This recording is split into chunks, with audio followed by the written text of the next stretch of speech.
Isang mapagpalang araw po sa ating lahat. Welcome back po sa ating 365 daily devotion with Pastor Russell Ocampo.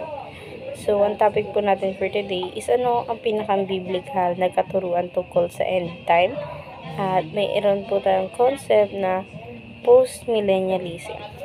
Post-millennialism is the view that Christ will return after millennium, an extended period of peace, righteousness, and gospel flourishing on earth. In this view, the millennium is not necessarily a literal 1,000 years, but a long period of time when the church influences the world through the spread of the gospel and the growth of the kingdom of God. Christ reigns now from heaven, and his kingdom is advancing through history. Evil will diminish, righteousness will grow, and then Christ will return to consummate his eternal kingdom. This view inspires hopeful labor, seeing history bending toward redemption by God's sovereign grace. At makita natin to sa Isaiah chapter 9 verse 6 to 7. Ang sabi po rito, "For to us a child is born, to us a son is given, and the government will be on his shoulder, and he will be called Wonderful Counselor, Mighty God, Everlasting Father, Prince of Peace." At ngayon naman po, share ko naman po yung mga natutunan ko sa naging topic po natin for today. Simulan po natin sa teaching. First teaching, the gospel will advance powerfully in history before Christ's return. So, yung katuruan pala ng Panginoong Kristo, mas magiging advance pa siya sa mas dadating na panahon. And syempre, yung salita ng Diyos, magiging mas powerful pa siya, unlike before pa. At bago yun, yung dumating yung Panginoon. Ngayon naman sa second teaching na tayo, Christ's reign from heaven is now transforming the nation on earth through His church. So, yung pagbabalik pala ng Panginoong Kristo galing sa langit, nagtatransform na ngayon yung mga tao sa pagsamba sa Kanya. And syempre, pagbibuild na rin ng church para sa Kanya.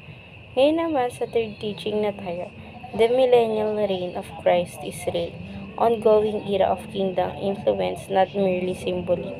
So, yung mga millennial po pala, isa po sila sa mga nagbubuhay ulit sa pananampalataya sa Panginoon. Kasi nga, syempre, habang bata pa sila, marunong na yung mga millennials na kumilala kung sino ang Diyos. At mas marunong na rin sila kumapit sa sino ang Diyos na kinikilala nila.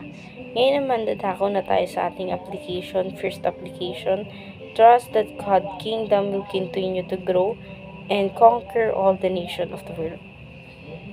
So, maniwala tayo na magtiwala tayo sa Panginoon na yung kingdom niya is magko-continue at patuloy-tuloy siyang lalaki at magko-conquer lahat ng tao dito sa mundo upang sambahin ang nag-iisang Diyos natin.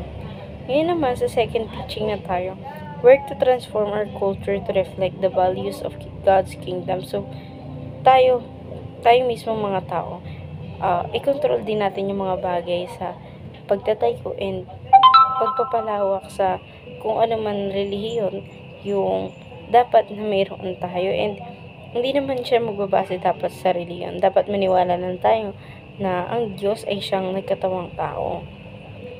Ngayon naman sa third teaching, sa third application na tayo, join the church, the army of God that advanced the agenda of King Jesus. So, lagi tayong, kumbaga tayo kasi yung soldier ng Panginoon na kung saan yung mga soldier, nag-aaral sila sa isang military training, and kumbaga tayo nga yung soldier ng Panginoon, yung church yung magiging military training natin. Upang sa ganun, tayo na rin yung lalaban sa sarili nating mga problema katulong ng Panginoon. Ngayon naman sa discussion na tayo, why must we believe that the Great Commission of Jesus to disciple the nation will ultimately succeed?